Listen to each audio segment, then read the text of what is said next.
Bonjour à tous les amis, c'est Foxy, j'espère que vous allez tous super bien, moi franchement ça va super. Aujourd'hui on se retrouve pour une nouvelle vidéo sur Rise of Kingdoms. Dans cette vidéo, on va parler de justement une autre vidéo qui vient de sortir sur la chaîne officielle de Rise of Kingdoms et qui est tout simplement une update preview de ce qui va arriver dans la mise à jour 1.0.76.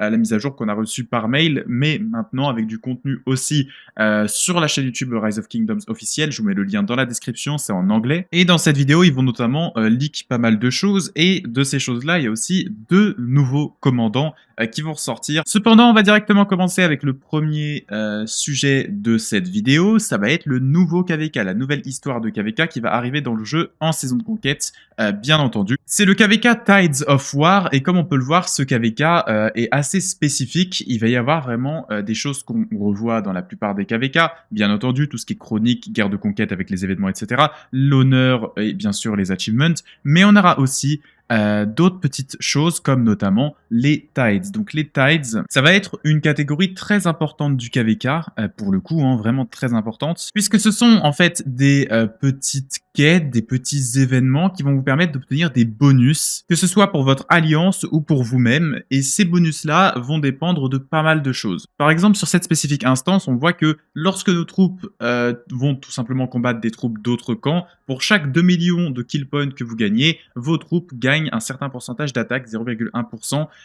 et ça va rester jusqu'à la fin de la saison. Et en fait, vous aurez des choses comme ça pendant tout le KVK. Vous en aurez des différents, tous les 4 jours, il me semble, quelque chose comme ça, ce qui a été dit dans la vidéo. Ce qui veut dire qu'en gros, vous devez être actif pendant tout le KVK pour essayer de gagner un maximum de ces bonus. Ah, bien sûr, il y a des limites, hein. Vous n'allez pas faire 1 milliard de KP et gagner 1000% d'attaque. Non, ça ne marche pas comme ça. Vous voyez en bas qu'il y a une limite au pourcentage d'attaque que vous pouvez gagner là-dedans. Vous en avez pour la Tide, donc pendant que cette quête est active, et aussi pour la saison, donc vous pouvez en gagner aussi des bonus dans ces petites instances, en fait, pour tout le KVK. Donc c'est vraiment pas mal, plutôt intéressant. Vous pourrez même choisir des directives. Là, vous pouvez voir qu'ici, on voit d'autres Tides aussi, et par exemple, celle-là, c'est battre des troupes de barbares sur la carte pour gagner des potions de soins qui vous permettent de soigner des blessés dans vos hôpitaux, et vous pouvez les garder jusqu'à la fin de la saison. Vraiment intéressant aussi. On peut se soigner, du coup, gratuitement, j'imagine, des troupes de l'hôpital. C'est pas d'ailleurs la première chose qui va être liée à ça dans ce KVK, mais c'est plutôt intéressant cette nouvelle mécanique aussi qui arrive. Ici par exemple, il y aura aussi des nouvelles mécaniques encore une fois. Là pour le coup, c'est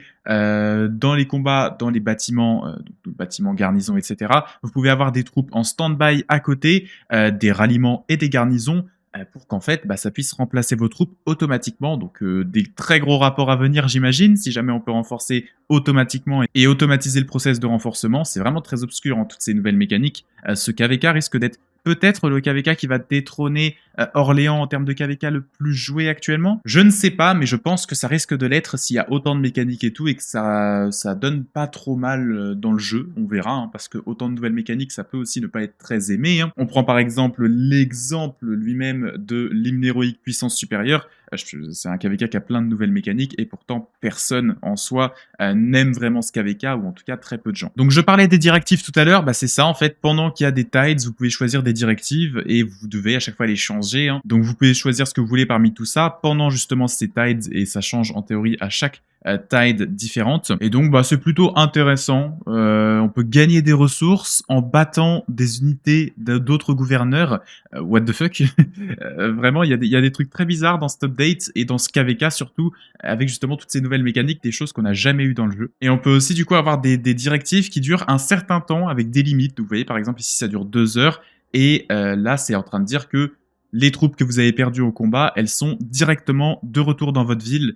Vraiment plein de choses comme ça, des choses qu'on n'a jamais vues dans le jeu, hein, des effets qu'on n'a jamais vus dans le jeu. C'est vraiment très intéressant, toutes ces mécaniques. C'est pour ça que je pense que ce KVK risque de devenir le KVK le plus joué, si jamais toutes ces mécaniques sont vraiment pas mauvaises, parce que juste ça va être des choses que beaucoup de gens vont aimer. Je veux dire, pendant 2 heures, vos troupes mortes restent et vont rentrer directement dans votre ville. C'est un truc de baleine, hein, très clairement, parce que les joueurs normaux ne laissent pas en général leurs troupes mourir dans la Murder Ball, et vont préférer back quand elle est dans le jaune ou des trucs comme ça. Donc là, vraiment bizarre comme nouveau système. Et vous voyez qu'on a aussi des directives du coup d'alliance. Comme je disais, on peut aussi choisir des directives d'alliance. Et donc là, écoutez, il y a plein de choses, des meilleures récompenses lorsque vous battez des barbares, plus de ressources etc.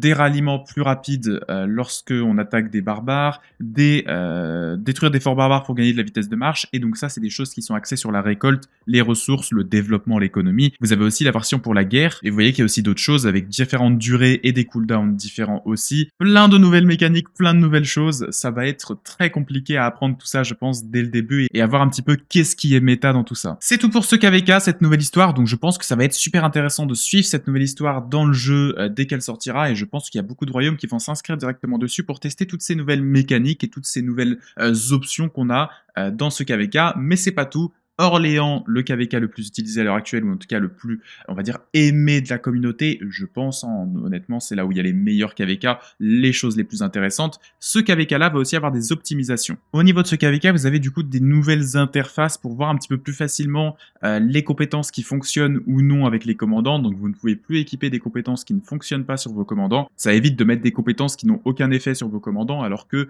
vous auriez pu mettre une autre compétence, par exemple, si vous aviez su que ça n'avait pas d'effet. Bon, la plupart des joueurs se font pas avoir par ça, mais des joueurs un peu moins expérimentés pourraient avoir des difficultés à choisir les compétences. Du coup, c'est plus simple maintenant de voir un petit peu tout ça, et au niveau du filtre, etc., ça a été un petit peu augmenté. Ils ont aussi augmenté la limite à 10 000 pour pouvoir un petit peu plus facilement utiliser tout ça. Ils ont aussi ajouté d'ailleurs Pyrrhus et Périclès dans les commandants auxiliaires. La chose la plus intéressante de cette vidéo, c'est les deux nouveaux commandants. On a donc Ashurbanipal, quelque chose comme ça, j'espère que je le prononce bien, et on a Herman Prime, donc c'est deux nouveaux commandants qui arrivent. Des commandants archers qui sont vraiment intéressants, puisque même si on n'a pas accès à leurs compétences, on se doute bien tous que ça va être les contres de Gorgo. Ils nous disent en revanche, qu'on sait déjà du coup sur ces commandants, c'est que Ashurbanipal sera le commandant de MGE, ce sera un commandant conquête, ce sera donc le rallye leader qui sera du coup par excellence pour les archers, contre bien sûr Gorgo actuellement. C'était assez facile à prévoir et à prédire. Et Herman, lui, sera du coup dans la roue et un commandant plus axé open field. Ce qui est intéressant au niveau d'Herman, c'est que ses compétences, enfin ses talents du coup, seront axés sur le support et non pas compétences. Donc ce commandant-là sera un commandant support pour Herman. Donc c'est un commandant qui va être axé open field, bien entendu. Hein. Mais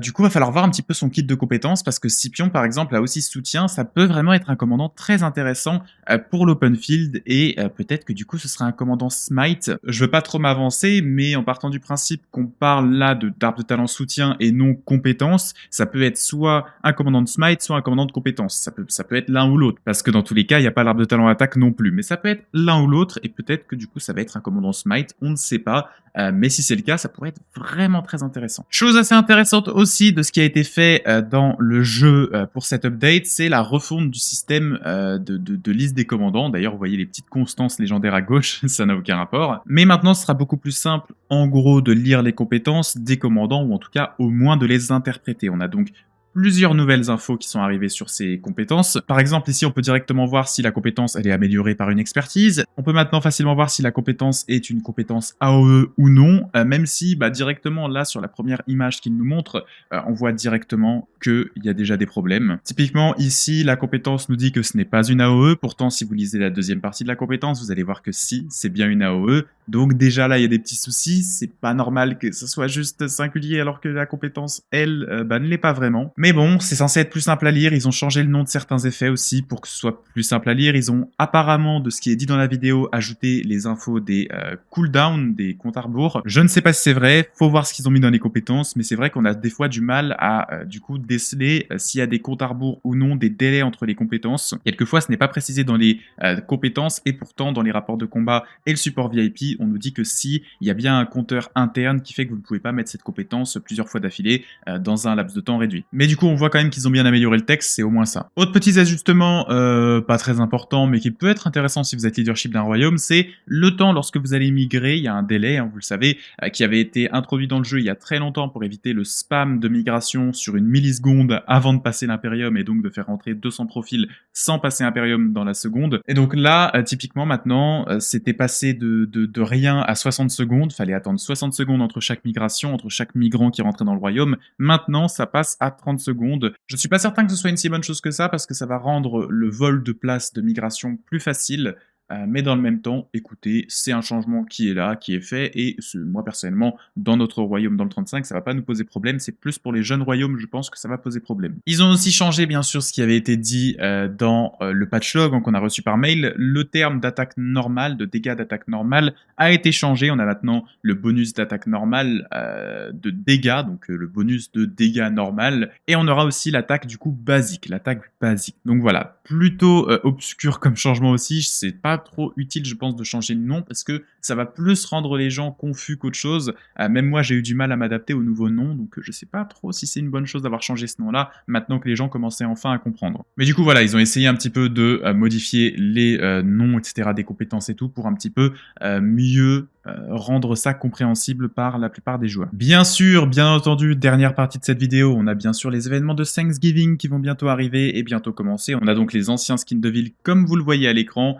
On aura des petits events aussi à côté. C'est un événement d'Esmeralda, hein. Vous savez qu'il y a 3 types d'événements saisonniers, les événements d'alliance, l'événement individuel à 7000 gemmes, et on a donc ici le 3e qui est un autre événement individuel, mais qui fonctionne avec un système de roues, et pour le coup il n'est pas très intéressant celui-là, même s'il y a quand même possibilité d'avoir quelques petites têtes pour très peu d'investissement au final, mais il est axé sur votre chance, et la chance tout le monde n'en a pas forcément, donc c'est pour ça que cet événement-là est pas très intéressant. Ceci dit, vous pouvez récupérer des récompenses même en mettant rien du tout, et ça veut aussi dire qu'il y aura bien entendu des événements de recharge. Avec tous les événements saisonniers, il y a toujours des événements de recharge. On aura l'événement de connexion tous les jours comme d'habitude, où vous pouvez avoir des petites pièces d'Esmeralda, et voilà l'événement d'Esmeralda en lui-même qu'on connaît habituellement. C'est donc en lien cette vidéo bien entendu avec la mise à jour qui avait déjà été annoncée si on remonte un peu ici, donc on nous parle des événements de Thanksgiving. Ils nous ont pas dit dans la vidéo, mais bien sûr vous avez d'autres événements, vous avez l'événement où vous devez faire normalement des petits plats, donc vous devez faire des petits plats pour un petit peu monter le niveau d'alliance de votre dîner,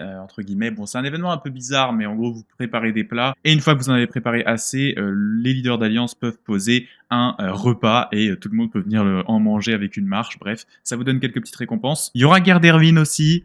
Donc aussi plutôt intéressant. Et on aura In Search of Wonders qui est un événement qui permet d'obtenir en fait des armements contre des gemmes. C'est un petit peu la roue de la chance des armements. Donc peut-être intéressant aussi si vous êtes une baleine ou quelqu'un qui a envie d'améliorer vos armements. Attention, vous n'aurez que cet événement dans les royaumes qui sont en saison 3 ou plus du KVK. Tides of War, ça a été plutôt pas mal montré dans la vidéo. Il nous parle même dans la vidéo d'une mention du mérite, le système de mérite, une nouvelle mécanique, le mérite. Vous allez en fait gagner des points en tuant des adversaires et ces trucs-là, vous allez pouvoir les utiliser dans une boutique pour acheter des supplies, des provisions, des choses. Donc c'est un petit peu bizarre comme système, mais il faut être dans le KVK pour comprendre, je pense. Il me semble que le système de mérite provient même de Call of Dragons. Je ne suis pas sûr, mais c'est quelque chose qui doit venir là-bas. J'ai déjà entendu ce nom. Peut-être que la mécanique n'est pas la même ici, et que c'est totalement différent. N'hésitez pas à me le dire dans les commentaires si vous avez joué aux deux jeux, ou en tout cas que vous jouez à Call of Dragons et que donc vous savez que c'est pas du tout ça le mérite. Et bien sûr, ils nous ont pas parlé des choses aussi qu'ils faisaient en modification ici, notamment les versions PC, ils en ont pas parlé, les optimisations qu'on avait parlé aussi en live by the way, et ils ont pas parlé des autres optimisations qu'on a ici qui seront pas très importantes, mais quand même assez intéressantes aussi pour changer un petit peu la vie. Il y a pas mal de modifications ici, et honnêtement, ça valait quand même peut-être d'en parler. L'alliance mobilisation qui va s'ouvrir à plus de royaumes, le fog qui s'en va, les espions qui peuvent maintenant attendre 60 minutes avant de repartir dans la ville, etc. Vraiment pas mal de modifications, ce qui était quand même peut-être intéressant à noter, donc j'en parle pas forcément trop dans cette vidéo, mais allez lire quand même le mail qui contient d'autres informations que la vidéo ne couvre pas. J'espère en tout cas que cette vidéo vous aura plu, n'hésitez pas à me dire votre ressenti par rapport à cette mise à jour dans les commentaires. Quant à moi, je vous dis à très bientôt pour une nouvelle vidéo, on couvrira bien sûr ces deux nouveaux commandants dès qu'ils sortiront avec plus de leaks. On se retrouve en live tous les soirs comme d'habitude, salut tout le monde, c'était Foxy. Si la vidéo t'a plu, n'hésite pas à t'abonner à la chaîne et à activer la cloche des notifications, ça m'aide énormément et je t'en remercie. Tu peux aussi aller jeter un coup d'œil à ma chaîne secondaire Foxy Battles sur laquelle je poste régulièrement des replays d'Arc d'Osiris et de KVK.